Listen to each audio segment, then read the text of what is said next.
Eu sou o pastor Marcelo Vaz, do Conselho das Igrejas de Nova Vida. Eu venho aqui te convidar para que você possa aí estar olhando esse vídeo. Nosso canal é Palavras de Salvação, são conteúdos cristãos, pregações.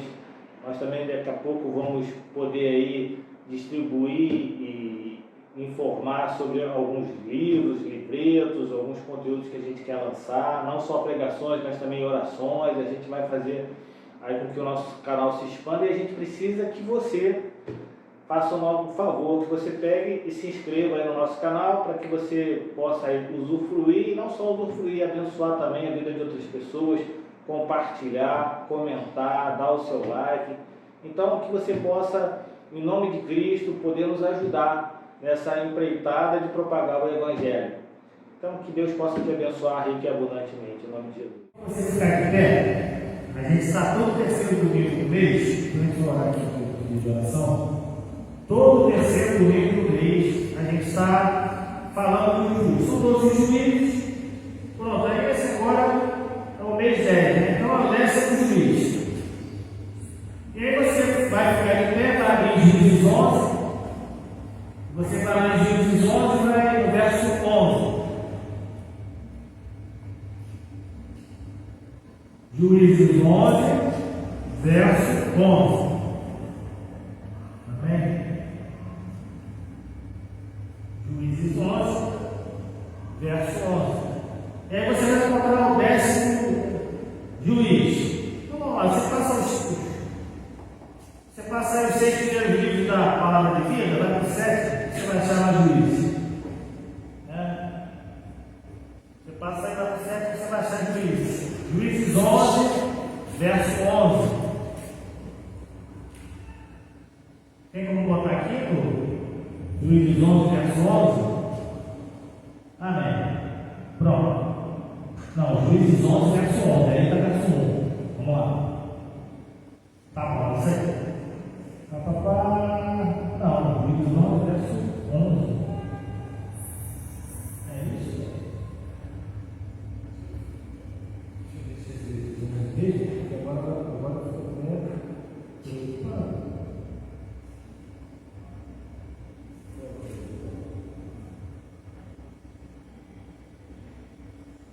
Perdão, Juízes 12, verso 11, perdão. Juízes 12, verso 11. Isso aí. Juízes 12, verso 11. Eu fui meu, me perdoem, ele me perdoe. Em nome de Jesus. O pastor também fala. Agora eu vou passar aqui o capítulo. Juízes 12, verso 11. Eu botei o título o seguinte: o juiz é longo, o que falar? Pronto. Verso 11 e verso 12. É só isso que fala sobre ele. Diz assim: depois de Nissã, veio Elon, o Zebulonita, que julgou Israel durante 10 anos. Verso 12. Quando Elon, o Zebulonita, morreu, foi sepultado em Aijalon, na terra de Zebulon. Pai, louvado e agradecido seja o seu nome. Tu és aquele, Senhor, que quer falar ao seu povo, e tu fala, Senhor, de uma maneira assim, tremenda. Então que o Senhor possa falar com cada um de nós, trazer a nós o seu ensinamento, a sua disciplina, o seu amor, a sua graça, para que durante esse período, Senhor, nós estaremos cultuando o Senhor, ouvindo a tua voz, possamos ser ensinados por ti, a fim de que possamos ser alimentados na nossa fé, e que com isso, Senhor, nossa caminhada, Senhor, ela fique mais tranquila, Senhor, porque a fé é renovada, porque a fé é alimentada. Então, em nome de Jesus, Senhor, que o Senhor possa tratar conosco nessa manhã, para a glória e honra do seu santo nome, que todos digam amém e amém. Podeis assentar. Você veio aqui todas as vezes, as 9 vezes que você veio aqui, e aí você já ouviu isso 500, as 9 vezes o pastor falando isso, mas o pastor vai falar de novo, porque pode ser que alguém veja aí nas mídias sociais, alguém possa ver também quando a gente colocar no YouTube, ou ouvir, né, quando a gente colocar no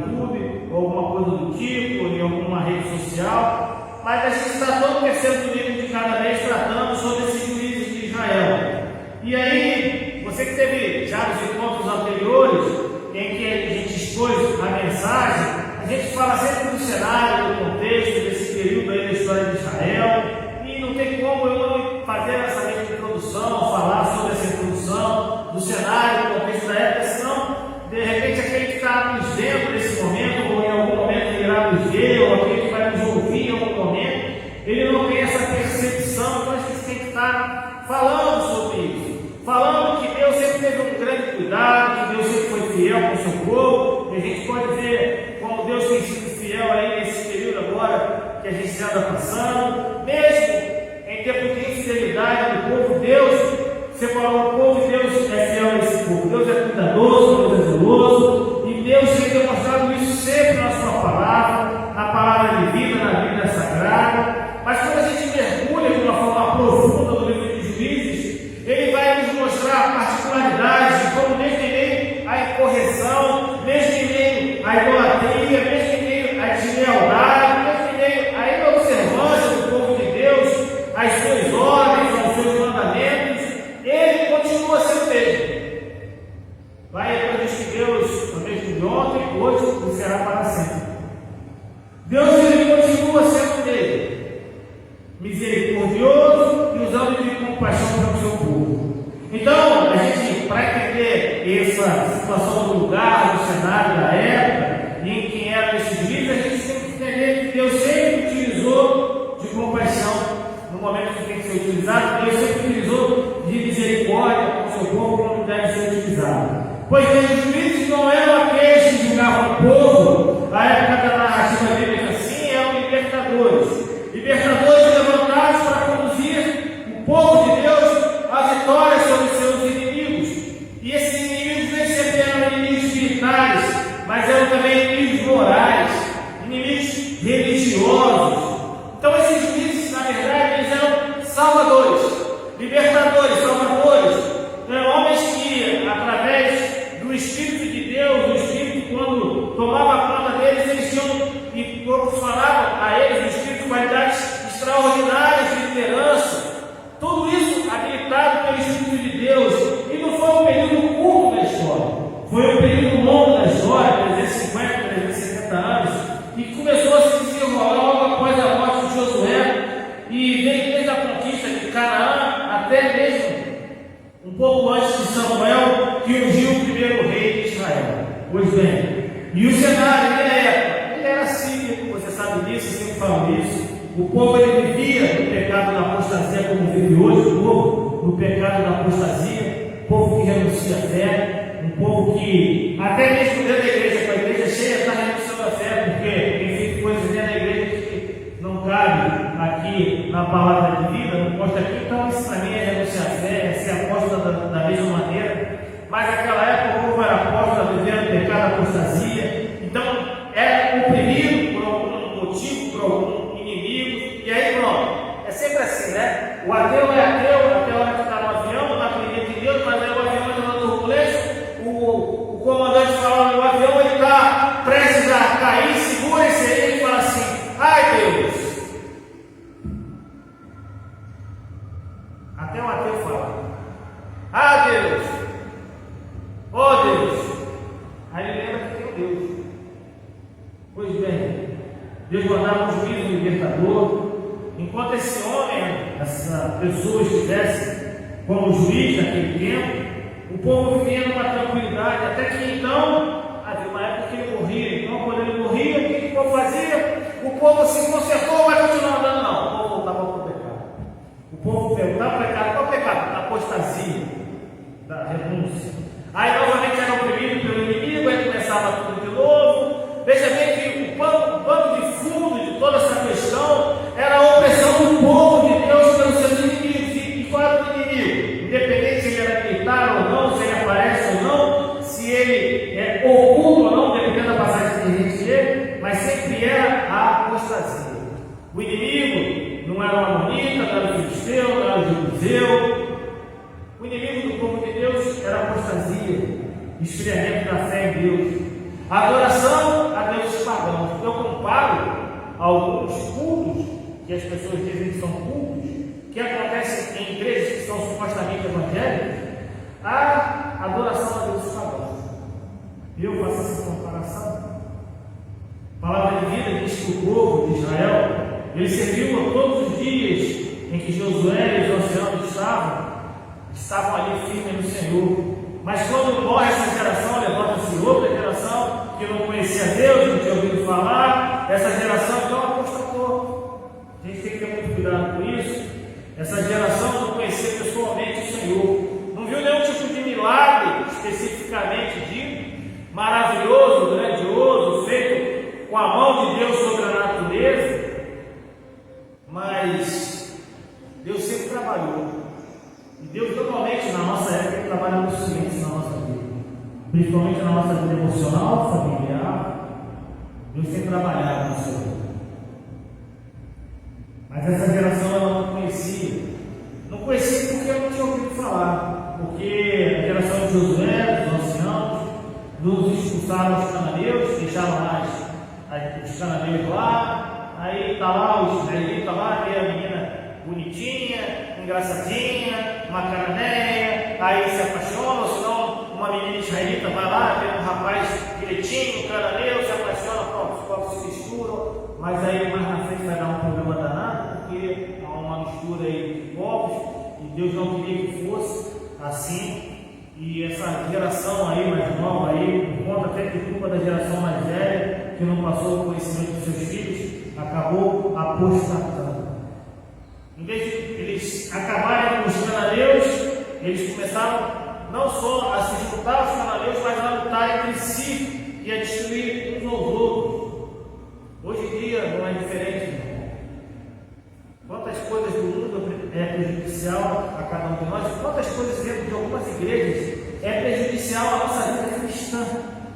Tem coisas que elas são impostas às vezes para a gente dentro da igreja, que não são coisas que estão na palavra de vida, não são coisas que estão na palavra de Deus. Quantas coisas as pessoas trazem aqui para a igreja. Eu sempre falo da igreja escura, mas eu não falo porque não é que eu não gosto da igreja sendo escura, não. É porque as pessoas fizeram, isso aí é um trabalho feito por uma igreja lá na Austrália, que foi feito para atrair os jovens para dentro da igreja, transformando a igreja numa igreja parecendo com algo do mundo. Então ficava mais fácil de alcançar com a ideia desses abençoados. Só que essa ideia se espalhou no mundo e as pessoas fizeram isso. Então as pessoas elas têm sentimentos dentro da casa do Senhor. Elas têm algumas coisas que elas sentem. E o cristão não tem que sentir alguma coisa, não tem que ter sentimento.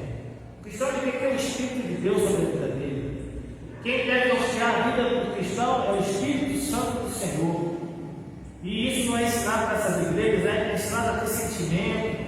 Aqui o choro, aí tem a unção do choro, aí tem a unção de. É cada baboseira que só o Senhor na vida dessas pessoas. São pessoas que para mim são pagantes, pessoas que não professam, pelo menos a mesma fé que eu professo, tenho certeza que você também não. A igreja de Cristo não é de hoje que ela é atacada, mas nós, como uma nação alva, santa, imaculada, a gente não pode deixar que as influências desse mundo possam penetrar na nossa vida. Parece que é tudo muito tranquilo, né? A família é desconstruída, está todo mundo legal, está todo mundo tranquilo.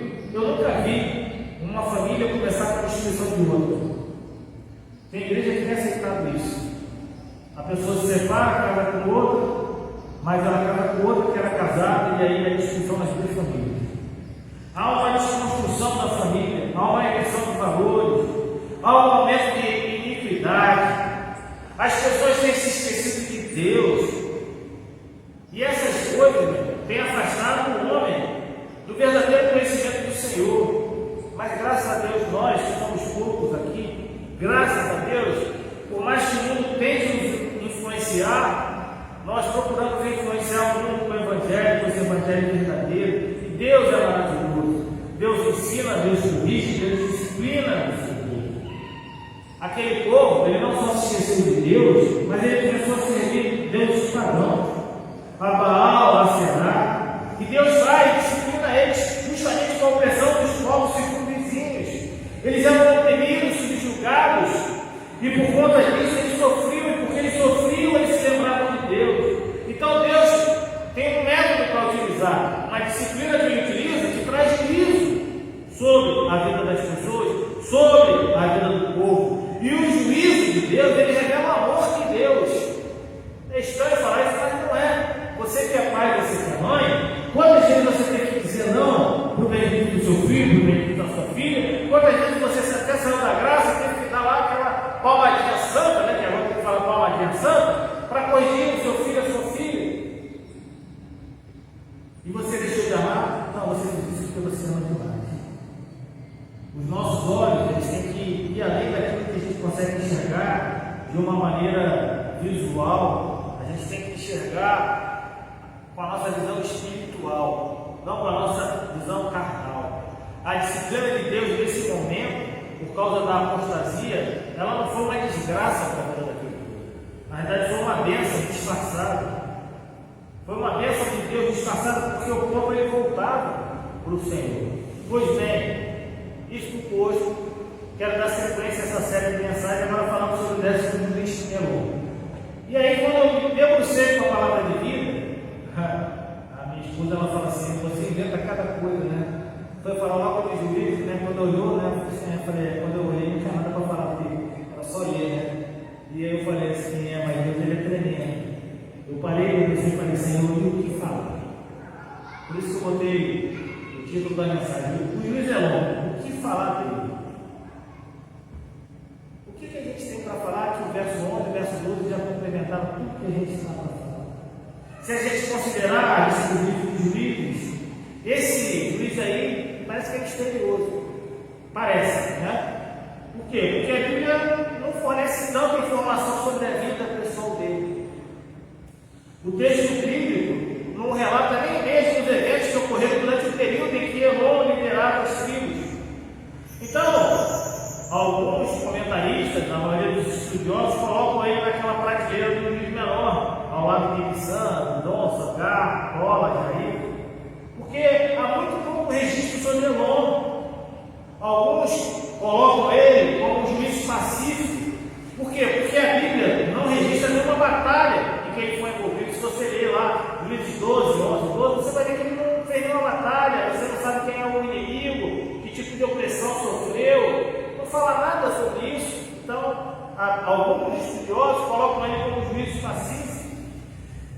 Mesmo assim, embora a importância desse juiz na atuação fosse de libertar o povo de Israel das mãos das nações opressoras, simplesmente não há nada que fale sobre esse homem. Mas Deus ele é tremendo.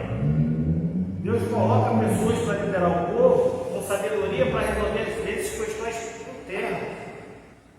E a liderança desse homem, de Elon, ocorreu em algum momento entre 1105 e 1074 a.C., que foi justamente um período turbulento. E pouca coisa a gente sabe durante a liderança de Elon, mas a gente sabe antes que houve uma guerra civil dos efraimitas. A gente já falou sobre a decadência moral e religiosa em Israel crescente. E Deus permitiu que os israelitas fossem oprimidos pelos filisteus naquela época, lá com os efraimitas, durante 40 anos. Elon julga logo depois de Ibissã, durante 10 anos. Elon significa carvalho, pertencia à tribo de Zebulon, era natural de Ajalon, o local onde ele também foi sepultado. Essa aldeia ficava no território de Zebulon, mas a localização hoje ela é desconhecida desse local. Diferentemente do relato a respeito de Ibissã e Abidom, não há nenhuma referência, nenhuma bíblica sobre a descendência de Elon. Não há nada falando dos seus descendentes. Então, nada se sabe se ele teve filho, se ele não teve filho, da influência que ele exercia na sociedade israelita. Eu podia até acabar aqui. Essa mensagem. Não tinha problema nenhum, porque se eu acabasse aqui, eu ia acabar com aquilo que o texto tem para falar. Só que não é estudo bíblico que a gente está fazendo. A gente não está fazendo essa série de mensagens para dar aula, uma aula de estudo bíblico. Porque o que eu tinha para falar de Elon, eu já falei. Mas o que a gente está fazendo é uma mensagem de Deus que vai ao seu coração. Então eu quero que você preste bastante atenção naquilo que Deus falou comigo, quando eu questionei ele: Senhor, o que eu vou falar do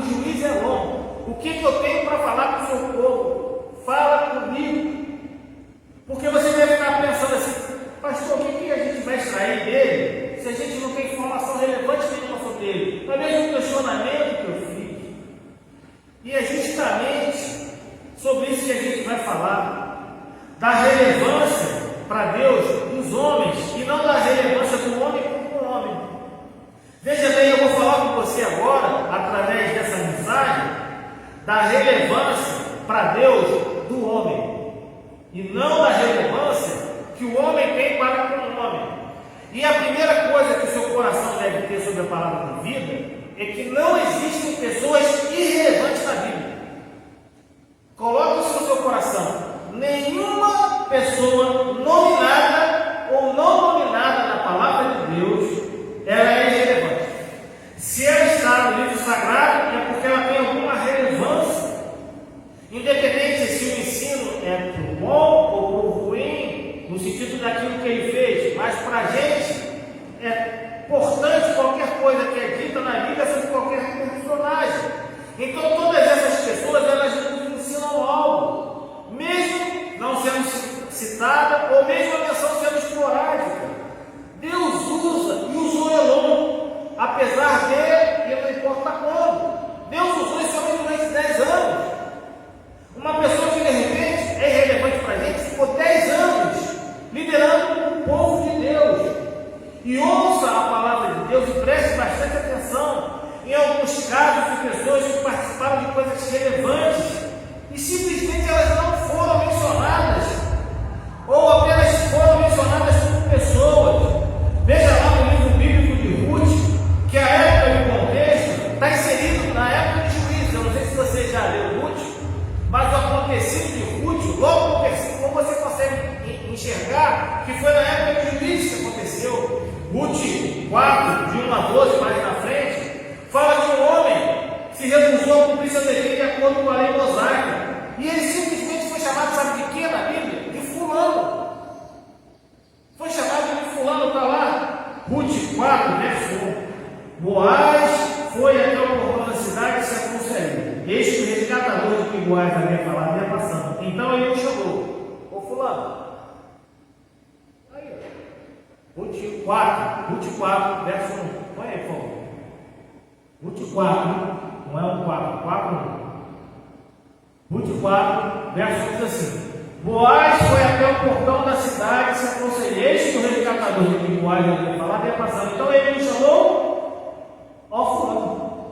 Chegue até aqui, sente-se. Ele foi e se sentou. Qual é o nome dele? Não sei.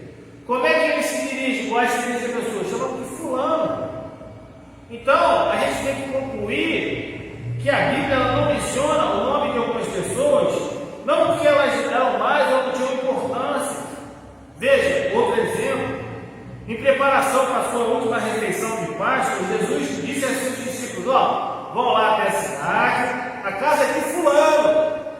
Em algumas Bíblias, em outras está escrito assim: está na casa de um certo homem. E segundo a Bíblia Almeida e corrigida está lá em Mateus 26, 18. Então a gente tem que concluir que esse fulano, ou esse certo homem é um homem mau, insignificante?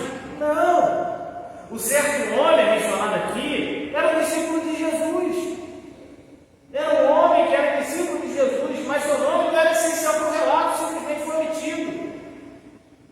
Mas esse homem, ele teve uma grande importância no cenário bíblico, porque ele preparou todo o cenário da última ceia do Senhor, da última Páscoa do Senhor. O registro bíblico também contém o nome de muitas pessoas perversas e deixa de mencionar o nome de muitas pessoas fiéis. Por exemplo, o nome da primeira mulher não era Eva? É bem conhecido, mas seu egoísmo, sua desobediência contribuíram para o pecado de Adão. E isso trouxe grandes consequências para todos nós.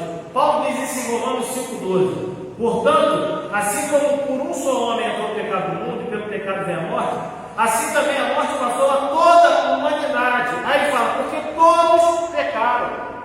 Quem são os todos? Somos nós. Somos nós. Mas a Bíblia não menciona o nosso nome. Nominalmente não menciona, mas você está lá. Eu e você estamos lá. Porque todos pecaram. O nome da esposa de Noé não é mencionado nas Escrituras. Mas a gente deve sempre olhar para essa mulher de uma maneira carinhosa, porque essa mulher teve um altruísmo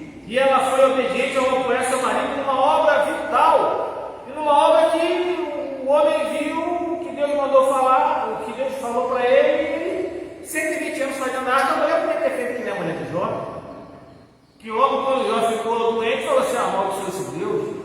E essa mulher não falou, foi 120 anos lá com o homem lá.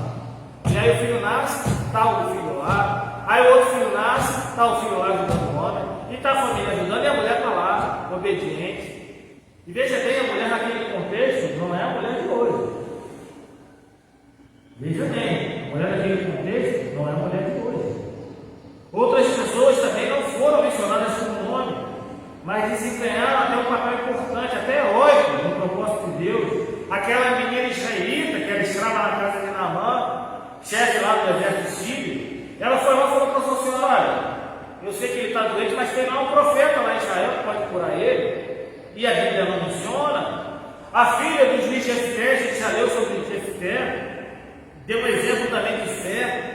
Para cumprir um voto que o pai havia feito, ela se dispôs a desistir da perspectiva de casar-se e ter filhos. E veja bem, aquela época era outra coisa. Era outra coisa. Tem 40 salmos que a Bíblia não menciona de quem são. A Bíblia não menciona os compositores de mais de 40 salmos da palavra de Deus. Eu acho que um exemplo também muito impressionante seja o dos anjos fiéis. Há centenas de milhões deles, mas somente 2 são mencionados pela Bíblia: Gabriel e Miguel, está lá em Daniel 7, Lucas 1, Judas 9.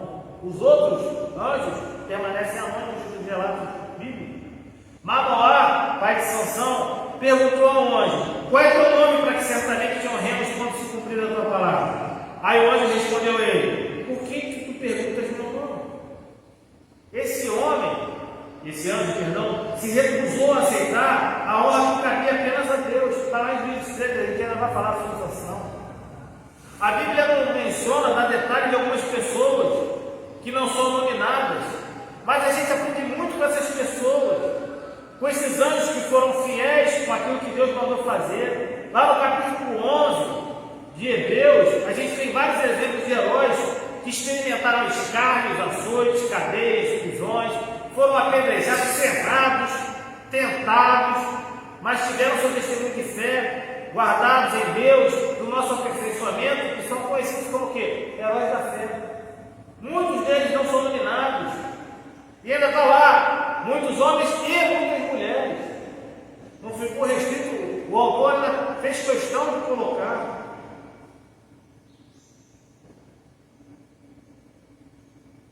A gente tem também um livro, personagem, dos quais não é dada notícia da sua descendência, não tem registro da sua vida, posição, mas o que está escrito e descrito a respeito deles é que merece destaque. É que eles estavam na hora, no local exato para se tornarem agentes de milagre. Algumas dessas pessoas contrariaram as circunstâncias, extrapolaram limites, mostraram ousadia e intrepidez, com certeza, realizaram feitos, mas ninguém sabe o nome dessas pessoas. Ninguém conhece o nome dessas pessoas. O escrito da epístola lá fala que importava o obreiro militar legitimamente. Ele precisava ser fiel? Claro, sim, é verdade. Mas por que a gente enfatiza o status, o nome e a fidelidade? No capítulo 45 do livro do profeta Jeremias, a gente tem uma palavra de Deus para Baruque, aquele que escreveu as suas profecias, num momento difícil, no qual o Senhor arrancava tudo que tinha plantado, derrubava tudo que tinha construído. Então, após ouvir a queixa de Baruque, que ele teria acrescentado tristeza ao seu amor, estava cansado do seu gemido e não achava descanso, ele manda Jeremias dizer: vem cá, ele está procurando grandeza? E o que falava de 7.000 homens? Elias está lá na caverna, está fazendo aí? Pô, Senhor, estou escondido aqui e tal, estou meio depressivo, pô, sou o único profeta já. Rapaz, sai da caverna, tem 7.000 joelhos dobrados em Israel, 7.000 pessoas orando. Está lá o nome das pessoas? Está lá o nome dos 7.000? Não está o nome dos 7.000. Pessoas anônimas. Mas Deus conhecia, conhece, assim como Deus conhece você, assim como Deus conhece a sua dor, assim como Deus conhece a sua angústia, assim como Deus conhece as suas alegrias, assim como Deus conhece as suas conquistas, assim como Deus quer te usar. Agora, aproveitando que só tem mulher aqui, tirando a minha pessoa, eu vou falar de algumas mulheres que foram totalmente desconhecidas para a gente finalizar. As mulheres, quando a gente olha para a palavra de Deus, as mulheres de Deus, elas são muito conhecidas pela piedade delas.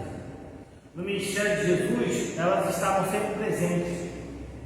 As mulheres sempre estavam presentes e mais, não só presentes com a sua presença física, mas contribuíam para a obra de Deus. E muitas mulheres foram citadas pelo nome. Mas eu quero agora enfatizar: as mulheres são anônimas, cujos nomes não são lembrados, mas o exemplo dessas mulheres, elas permanecem. Vamos lá. A mulher samaritana, de João 4, de 7 a 18.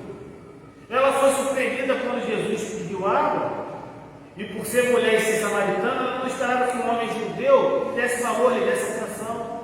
Mas Jesus foi lá, falou com ela, conversou com ela, revelou que aquela mulher tinha no coração e que aquela mulher, possivelmente ela poderia não só mais beber daquela água, mas não ter mais sede daquilo que ela tanto procurava. Aquela mulher era uma mulher incompreendida. E tem muita mulher que é assim, que não consegue realizar seu sonho, aí fica decepcionada, mas aí depois que ela encontra com Deus, passa a ser feliz. Mas aquela mulher não tinha nome. A mulher apedrejada que foi perseguida, lembra que os fariseus queriam um motivo para confrontar Jesus? E usaram quem? Uma mulher. Qual é o nome da mulher? Você descobrir, depois você me fala. Aquela mulher, ela tinha uma sentença de morte. Mas aquela mulher se arrependeu quando entregaram ela para Jesus. Mulheres perseguidas. Hoje, devido às circunstâncias sociais, familiares e econômicas, induzidas a erro, depois descartadas pela sociedade. E a viúva pobre, mas fiel, tem o nome dela? Eu não sei, e a gente tem que sempre voltar para o tempo. Né? Naquele tempo, muitos homens, eles morriam cedo, por causa das doenças que eram curadas, e às vezes das guerras que eles participavam. Então, havia milhares ou centenas de viúvas. E o que aconteceu com as viúvas daquela época? Ficavam desamparadas pelo governo, pela sociedade, e elas tinham que mitigar a sua comida, o seu alimento, cuidar da sua família.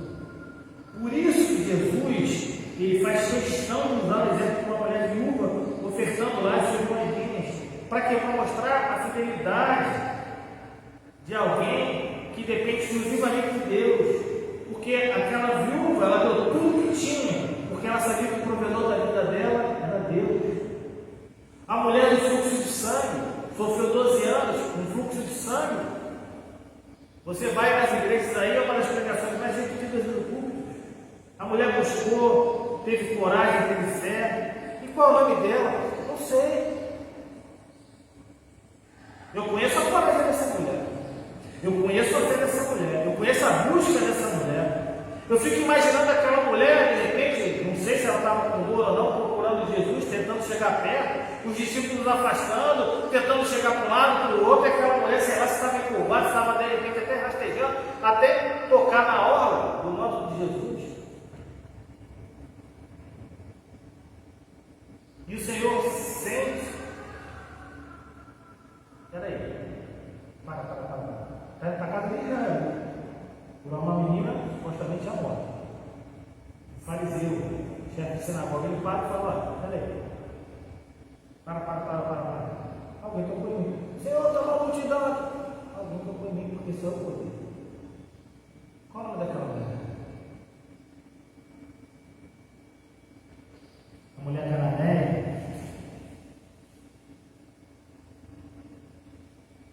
que deu uma lição de humildade para o povo, os discípulos fariseus. mesmo diante da negativa internet. A mulher não desistiu até receber uma resposta. Está lá, nos 15, 21, 28. E a mulher curvada, que foi restaurada. Imagina, a mulher fazia tanto trabalho e oração naquela época, é que as pessoas elas não vão lá, elas querem que a Bíblia ela seja transferida para o nosso contexto, mas elas não se transferem para o contexto da época, que elas não conseguem entender. O problema humano é a falta de entendimento do contexto. Aí eles querem passar para esse contexto aqui para poder modificar isso, não é assim. A mulher tinha que buscar água. Imagina pegar água naquele cântaro, às vezes, para deixar lá. Não tinha geladeira, não. Um calor insuportável. A mulher ia lá no final do dia para pegar água, que estava um pouquinho mais fresquinha, para ficar com a água à noite. Imagina uma coisa que a água devia vir fervendo. O cabra chegava da guerra, lá onde fazia lá, sei lá, do seu trabalho, botava lá aquela água lá, pá, porque não tinha geladeira, metia para dentro. Mas você acha que quando o povo bebia muito vinho, né? O vinho era assim, vinho não era gelado não, meu irmão. Vinho era sequinho mesmo. Os filisteus tomavam cerveja. Imagina como é que era a cerveja. Jeová, Deus, fermentava daquele jeito. Calor danado. E a sombra de Deus?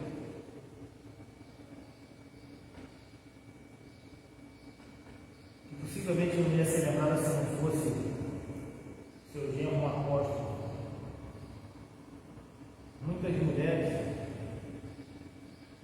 parece que são invisíveis para as pessoas da sociedade. Para Deus não existem anônimos. Cada pessoa tem um valor estimado do Senhor que nos ama. Mesmo que ninguém te reconheça, Jesus te vê e te conhece pessoalmente. Você tem uma identidade. Elon, o que falar de Elon?